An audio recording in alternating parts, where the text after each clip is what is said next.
हंसते हंसते रो पड़ा मैं, कितनी वहशतें थी और तन्हा मैं। हंसते हंसते रो पड़ा मैं, कितनी वहशतें थी और तन्हा मैं। उसे उससे मांगा मैंने जिसकी नजर में था खुदा। मैं हूं यासिर मलिक एडवोकेट और आप देख रहे हैं एस्केप फ्रॉम केज। कुछ बातें हम करेंगे आज, जिसमें सबसे पहले कि पीडीएम को इलेक्शन का खौफ कितना है जो आजकल सर चढ़ के बोल रहे हैं, इसके ऊपर भी बात करेंगे। फिर उसके बाद ये पीडीएम वाले पहले आंखें दिखाते हैं, फिर पैर भी पकड़ते हैं, इनका क्या करना है, ये ऐसा क्यों कर रहे हैं, इसके ऊपर भी बात करेंगे। फिर सुप्रीम कोर्ट ऑफ पाकिस्तान और माफिया, ये इनका आपस में मुकाबला क्या, ये माफिया क्या है जो मुल्क को चला रहा है, हम इसके ऊपर भी बात करेंगे। और आखिरी बात ये करेंगे कि आखिर इस्टेब्लिशमेंट ये क्यों नहीं चाहती कि इमरान खान को गवर्नमेंट मिले, इमरान खान दोबारा इक़्तिदार में आए, आखिर इस्टेब्लिशमेंट को ये गवारा क्यों है। तो हम अब बारी बारी इन तमाम चीज़ों के ऊपर डिस्कस करते हैं। पहली बात कि आखिर पीडीएम को इलेक्शन से इतना खौफ क्यों है। क्या इक़्तिदार से पहली दफ़ा इन्होंने जाना है, क्या इलेक्शन में इन्होंने पहली दफ़ा जाना, नहीं, ये बात बिल्कुल है।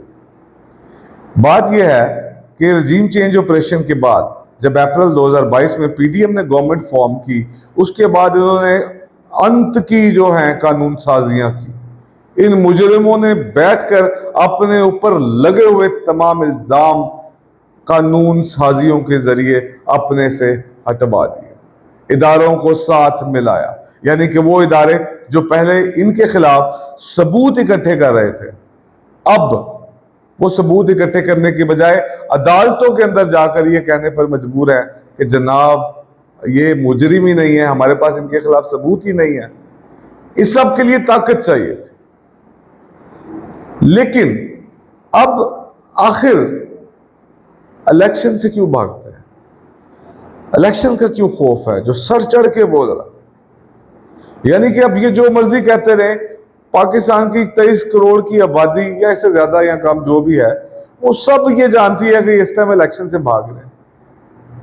इलेक्शन से क्यों भागे, इलेक्शन से इसलिए भागेंगे, इतना सब कुछ करने के बाद जिस सब को रिवर्स किया, अपने आप को पाक दामन पाक साफ बनाया। अगर इमरान खान की गवर्नमेंट आ जाएगी इलेक्शन की सूरत में, जो कि बैद है, जिसकी कोई बैद नहीं कि वो आएगा ही आएगा, जिसका कोई मसला नहीं है, जिसमें कोई दो राय नहीं है, जिसमें कोई इंडिपेंडेंट ऐसा सर्वे नहीं है जो ये ना बता रहा हो कि इमरान खान की गवर्नमेंट आने वाली है। यानी कि इमरान खान की जो गवर्नमेंट है उसके आने का खौफ इस वजह से नहीं है कि इमरान खान ने इनको उल्टा टांग देना। इमरान खान वो तमाम कवानीन को रिवर्स कर देगा। इमरान खान जो है वो इदारों को स्ट्रॉन्ग करने की कैपेसिटी के अंदर आ जाएगा। फिर वो आएगा भी 2/3 मेजोरिटी के साथ, यानी इनकी अपनी बेवकूफियों की वजह से वो 2/3 मेजोरिटी के साथ आएगा। ये जो अब आमतौर पर ये एक्ट बना लेते हैं, ये जो कानून बना लेते हैं कि मतलब एक सिंपल मेजोरिटी के साथ बहुत से एक्ट पास कर लेते हैं, वो फिर 2/3 मेजोरिटी के साथ कानून बना देगा, जिसको सरप्लस करने के लिए, जिसको खत्म करने के लिए आपको 2/3 मेजोरिटी की जरूरत होगी। फिर चाहे किसी के पास 2/3 मेजोरिटी आए, 2/3 मेजोरिटी ना आए, तो डरना तो बनता ना बॉस, डरेंगे तो ना, क्योंकि उनका सर्वाइवल स्टेक पे लगा है।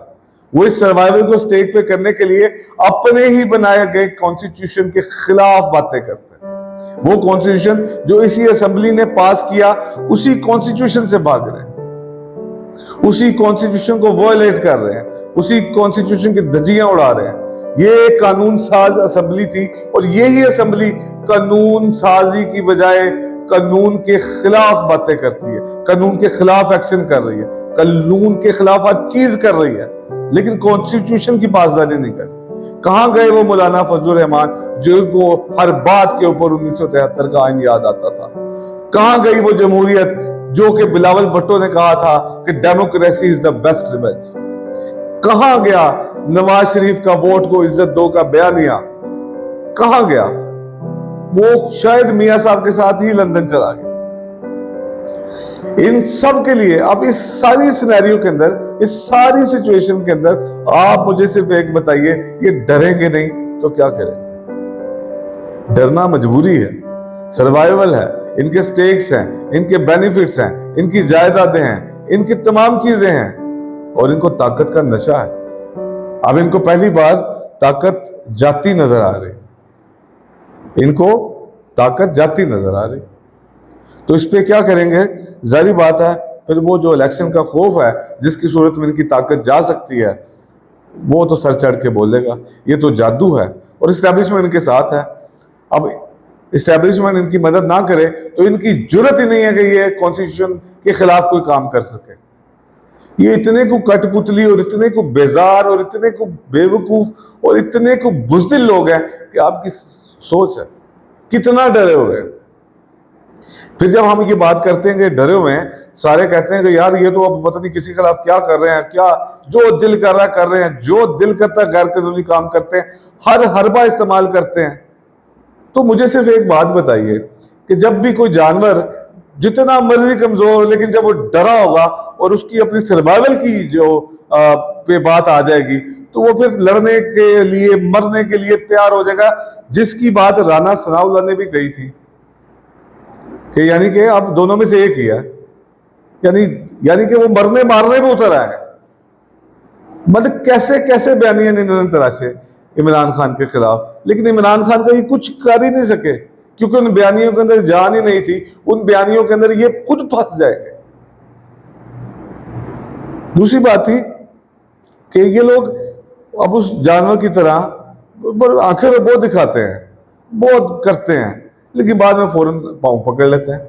अब सुप्रीम कोर्ट ने जब इनको बुलाया कि भाई आप फाइनेंस जारी करो, पैसे दो इलेक्शन कमीशन को ताकि वो आपको इलेक्शन करवा के दे, तो ये असेंबलियों के अंदर, ये मीडिया के अंदर, ये गलियों में मोहल्लों में तो ऐसे बात करते हैं कि जैसे ये सुप्रीम कोर्ट इनका कुछ नहीं कर सकती, सुप्रीम कोर्ट को ये आग लगा देंगे, सुप्रीम कोर्ट के जज जो हैं वो उनके पास कोई पावर ही नहीं है। लेकिन सुप्रीम कोर्ट के अंदर जाके दुहाइयां देते हैं फरूक एच नाइक हो या दूसरे वकला हो जो पीडीएम की तरफ से पेश होते हैं कि हमसे मुज़ाकरात कर लें, इलेक्शन एक ही वक्त में करवाने हैं। तो मतलब ये एक अजीब मंतक है कि मैं एक आमतौर पर मैं अगर जितना मजीद डरा हूं तो मैं उस डर को कवर अप करने के लिए मैं मजीद तड़ियां लगाना शुरू कर देता हूं। मोहल्ले का बदमाश ज्यादातर बदमाशी जो है वो तड़ियों के सर पे लगाता है। जब उसके सामने कोई उसकी पावरफुल आदमी आता है तो वो फौरन उसके पैर पकड़ लेता है क्योंकि वो जानता है कि वो कुछ करने के काबिल नहीं है। तो इनका हिसाब भी मोहल्ले के उस छोटे मोटे बदमाश की तरह है जो कि मतलब ये चाहता है कि उसके साथ सारा कुछ आए और वो मतलब उसकी तड़ी छुड़ी चलती रहे, लेकिन जब कोई मुकाबले का वक्त आएगा तो वो भाग जाएगा, तो उसकी तबीयत कहीं ना कहीं खराब हो जाएगी। तो ये भी इन सबका हालात ऐसे ही हैं।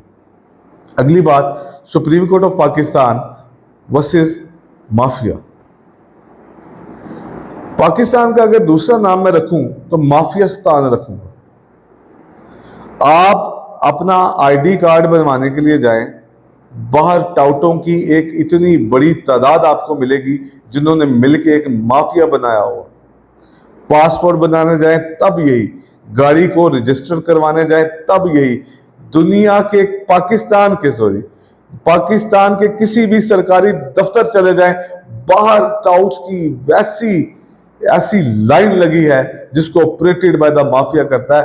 गवर्नमेंट लाखों कमाती है शायद इस तमाम रजिस्ट्रेशन फीसों के जरिए, वो माफिया करोड़ों कमा रहा।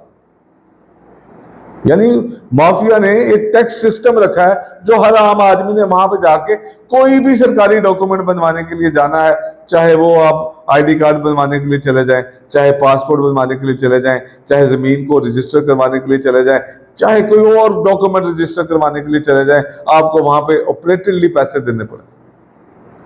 उस माफिया को सपोर्ट बाय ये जो पीडीएम जैसी जमातें हैं, ये जो हुक्मरान हैं, ये सपोर्ट करते हैं, ये इनको पैसा जनरेट करने में मदद देते हैं। इन लोगों की जरा चेक करें, ये लोग इन नौकरियों पर लगे कैसे हैं, रिश्वतें देके, पॉलिटिकल इन्फ्लुएंस के साथ, और ना जाने कैसे कैसे, जिसने इन इदारों का बेड़ा गर्क कर दिया।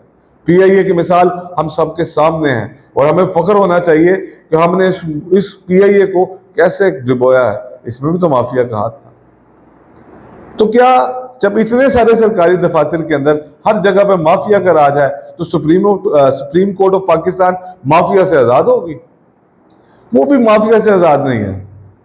ये माफिया थी, ये माफिया ही थी। ये माफिया का नुमाइंदा था ना, ये काजी फाइद ईसा, दूसरे जजेस, जो कि इस बात को छोड़ के कि 90 दिन के अंदर इलेक्शन कराने हैं या नहीं कराने, वो इस बात के ऊपर लग गए कि जनाब सो मोटो लेना चाहिए या नहीं लेना चाहिए। ये चीज भी डिसाइड कर दें, मुझे इस पे कोई इतराज नहीं। बीइंग अ लॉयर मैं कहता हूं ये चीज डिसाइड कर दें, लेकिन मुझे इस चीज पे कोई इतराज नहीं। लेकिन जो कंसर्न मैटर है कि 90 डेज के अंदर इलेक्शन होने हैं या नहीं होने, इसके ऊपर पहले बात कर लेनी चाहिए। अपना ओपिनियन इसके बारे में दीजिए ना पहले, कि 90 दिन में इलेक्शन तो जरूरी है। सो मोटू के खिलाफ भी कोई बात करे, लेकिन जो कानून की जो बात थी उसको भी तो अपने अंदर शामिल कीजिएगा। एक नॉन इश्यू को कैसा इश्यू बनाया इस माफिया ने, और इस माफिया का जो सरगना, जो मीडिया है जिसको कंट्रोल किया जा रहा है, जरा आप उनको तो देखें। कैसी कैसी तोजुहात, कैसी कैसी लॉजिक्स, और कैसा कैसा गंद बका जा रहा है। अब माजर के साथ इससे अच्छा वर्ड मुझे मिला ही नहीं कि बका जा रहा है। उसको कंट्रोल कर रहे हैं जागीरदार, इंडस्ट्रियलिस्ट, ये जो हाउसिंग स्कीम के मालकान हैं, जिन्होंने जिस ज़राई जमीन का बेड़ा गर्क कर दिया। इसके अंदर ही आपकी पाक फौज भी आती है, जर्नैल भी आते हैं, जिन्होंने DHA, एसपी बैंक, ना जाने कौन कौन सा इदारा खोल के रखा होगा, जिनके पास दुनिया की हर सहूलत मौजूद है, लेकिन पाकिस्तान के लिए कुछ नहीं है। पाकिस्तान आज भी बुरे दौर से गुजर रहा। ये चीज थी, और इसी से अंदाजा होता है कि माफिया कितना स्ट्रॉन्ग है। अब क्या सुप्रीम कोर्ट माफिया का मुकाबला कर सकेगी या नहीं, ये तो कुछ वक्त की बात है, आपको पता लग जाएगा। लेकिन एक बात मैं आपको बता दूं, कहीं ना कहीं या कभी ना कभी आपको इनका मुकाबला करना पड़ेगा। वो आज के ये जजेस कर लें या कुछ अरसे के बाद कोई और आके कर लेगा। और अगर हम मिनहसुल कौम हमने ये ना किया, और बीइंग आम आदमी हम ना बैक पे खड़े हुए इदारों के या एक ऐसे शख्स की जो कि मतलब माफिया का मुकाबला कर रहा है, तो फिर मुश्किल है। फिर कोई तीसरा बाहर से आके इस सारे निजाम को ठीक करेगा। यही कुदरत का इंसाफ। उस वक्त को आने से पहले कम से कम हम खुद ही थोड़ा सा बदल जाए। तो मैं दुआ का हूं कि इस बार सुप्रीम कोर्ट जो है माफिया का मुकाबला कर ले। एक तो आम आदमियों में से ना कोई सुप्रीम कोर्ट के जज हैं, आम आदमियों से ना कोई ब्यूरोक्रेट्स हैं, अब आम आदमियों में से ना कोई और किसी ओहदे पे है। असेंबली में तो आप सोच ही नहीं ना सकते, करोड़ों लगा के आम आदमी जाएगा कैसे, मेरे और आप जैसा बंदा कैसा जाएगा। तो इस मुल्क के अंदर माफिया का राज है। तो माफियास्तान के से पाकिस्तान बनाने तक का सफर हमें अब सोचना है कि हमें कैसे तय करना, जिसमें main role supreme court of Pakistan या जुडिशरी, पाकिस्तान की जुडिशरी ने अदा करना। ऐसे कुछ रूल्स बनाते हैं, रेगुलेशन बनाने हैं, ऐसा सब कुछ करना। यही हाल वकालत के अंदर भी है, माफिया ऑपरेट करते हैं। ये सब कुछ एक माफिया और माफिया का एक सरगना, जिसमें आम आदमी के लिए कुछ भी नहीं। आम आदमी के लिए तसल्ली है, तशफ़ी है, हो जाएगा, उससे कुर्बानी मांगी जाएगी, उससे सारा कुछ मांगा जाएगा। लेकिन उन लोगों से कभी कुर्बानी नहीं मांगी जाएगी, उन लोगों से कभी कुछ नहीं मांगा जाएगा जो एक्चुअली इस मुल्क के स्याह और सफेद के मालिक हैं, जो एक्चुअली पाकिस्तान के 70 to 80% फाइनेंशियल हब के मालिक, जो जब चाहें जिस चीज की कीमत चाहे आसमान पर पहुंचा दें, जिस चीज की चाहे नीचे कर दें। उनको कैसे गवारा है कि इलेक्शन हो जाए। उनको इस बात से भी फर्क नहीं पड़ रही कि सियासी बदहाली की वजह से माशी बदहाली अरूज पर है, लेकिन उन लोगों को इस बात की शर्म नहीं आ रही। और ये बढ़ता ये कि जब हमारा वज़ीर-ए-आज़म बाहर जाता है, कोई 1-2 अरब डॉलर किसी मुल्क से मिलते हैं, तो ट्वीट्स किए जाती हैं, कौम को मुबारक भेजी जाती है। यार लानत है इस निज़ाम के ऊपर, लानत है इस निज़ाम के ऊपर। ये बातें ट्वीट करने वाली हैं। हमें ट्वीट करके ये बताओ, हमें जो प्रेस रिलीज है दे के ये बताओ कि आज के बाद अगले साल से हम ये कोई कर्जा लेने के लिए जाएंगे, हम अपना कर्जा वापस करेंगे। हमने मुल्क के अंदर जीडीपी को कैसे बढ़ाना है, हमने मुल्क के अंदर निजाम को कैसे बेहतर करना है, हमने जो है बरामदात को कैसे बढ़ाना है। हम ये नहीं सोचते। हम वहां पे तकरीरें करते हैं और हम ऐसे उसको प्रिटेंड करते हैं जैसे हम कोई मार का मार के आ गया। ज्यादा बड़ी बात हुई तो हम कह देंगे नवाज शरीफ को प्रोटोकॉल मिला है, और नवाज शरीफ को अगर प्रोटोकॉल मिला है तो इसमें हमारा क्या मसला है यार। नवाज शरीफ के तो उन लोगों के साथ पहले से ताल्लुकात वाबस्ता है। उनके उनके मुल्क के अंदर उनकी इन्वेस्टमेंट्स हैं, उनके मुल्क के अंदर उनके घर हैं। तो ये माफिया इतना स्ट्रॉन्ग है कि अब देखो सुप्रीम कोर्ट इसका क्या कर सकती है, क्या कॉन्स्टिट्यूशनल जो ब्रेकआउट है, जो इलीगल एक्टिविटी है अगेंस्ट द कॉन्स्टिट्यूशन, उसको रोक पाती है। और 90 दिन के अंदर तो खैर इलेक्शन अब हो नहीं सकते, क्या वो ये इलेक्शन कंडक्ट करवा भी सकती है? क्या हुकूमत उनके प्रेशर में आके वो 21 अरब इलेक्शन कमीशन को दे भी सकती है? क्योंकि ये इलेक्शन कमीशन, ये आपके वजारत दाखिला, वजारत खजाना, सेक्रेटरी खजाना, सेक्रेटरी दाखिला, या आपकी इस्टेब्लिशमेंट, सब इलेक्शन को रुकवाने के लिए लगे हुए हैं। अब देखते हैं, ये सब एक मिलके माफिया बना है। अब देखते हैं ये सुप्रीम कोर्ट, ये 3 जजेस ऐसा क्या कर सकते हैं जिससे तारीख में इनका नाम भी लिखा जा सके। अब आ जाए आखिरी बात के ऊपर। आखिर इस्टेब्लिशमेंट को क्यों गवारा नहीं है कि इमरान खान इक़्तिदार के अंदर आ जाए? उसे क्यों हटाया? पहली बात कि इमरान खान एक ऐसा आदमी है जो किसी की आंख में आंख डाल के कम से कम बात तो कर सकता है। वो रवायती सियासतदान नहीं है, बिजनेसमैन नहीं है, उसकी बाहर जायदादें नहीं है, उसके कोई स्टेक्स नहीं है। वो अपनी बात मनवाना चाहता है, being a civilian, being a prime minister. कहीं ना कहीं आप जितना मर्जी कह लें कि उसको लेके आया गया बाजवा की हेल्प के साथ, लेकिन मैं कहता हूं कि बाजवा की हेल्प के साथ, जो जनरल बाजवा है, रिटायर्ड है, उनकी हेल्प के साथ लेके तो आया गया। हो सकता आया गया हो, मुझे नहीं पता इस बात का, लेकिन मेरे ख्याल से तो इमरान खान को बाजवा साहब के साथ का खमियाजा नुकसान की सूरत में भुगतना पड़ा, फायदा कोई नहीं हुआ। इमरान खान साहब को भी चीज़ों को समझना पड़ेगा। मैं अगर एक रवायती आदमी नहीं हूं, जैसा मेरे मुल्क में चलता है, मैं नहीं चलता, तो इतना सारा जो माफिया है, जो कि इस्टेब्लिशमेंट भी एक माफिया के तौर पे जो आपके सामने खड़ी है, तो वो कैसे गवारा कर लेगी एक ऐसा आदमी जिसको आप ब्लैकमेल नहीं कर सकते?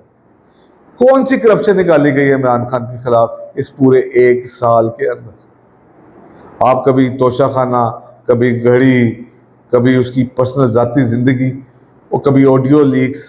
यार चल क्या रहा है? अगर उसकी 2, 4, 5, 10 केस करप्शन के निकल आते तो इमरान खान फिर इक़्तिदार में काबिल कबूल थे। फिर देखें, बात यह है कि जो पॉपुलैरिटी है, ये तो अल्लाह की देन है ना। हम भी समझते थे जब इमरान खान इक़्तिदार में था कि शायद इमरान खान अब खत्म हो गया, अब शायद ये दोबारा ना आए। लेकिन अल्लाह ताला किसी से बेवकूफियां करवाता है तो किसी को समझदार बना देता है। उन बेवकूफियों के अंदर किसी के लिए राहत होती है, और किसी की राहत के अंदर कुछ लोगों की बेवकूफियां छुपी होती है। हम सब ने प्लान किया, एस्टेब्लिशमेंट ने किया, पीडीएम ने किया, सब ने मिलकर एक प्लान किया। चले इमरान खान के मुताबिक अमेरिका ने भी प्लान किया, लेकिन कुछ प्लानिंग अल्लाह की भी तो है। हम उससे कैसे दूर भाग जाते हैं? तो इस इमरान खान सिर्फ इस वजह से एस्टेब्लिशमेंट को गवारा नहीं, क्योंकि वो रवायती नहीं है, वो कन्वेंशनल नहीं है, वो आम आदमी की तरह नहीं सोचता। इसके साथ ही मुझे इजाजत दीजिए, इंशाल्लाह फिर मिलेंगे नेक्स्ट वीडियो में।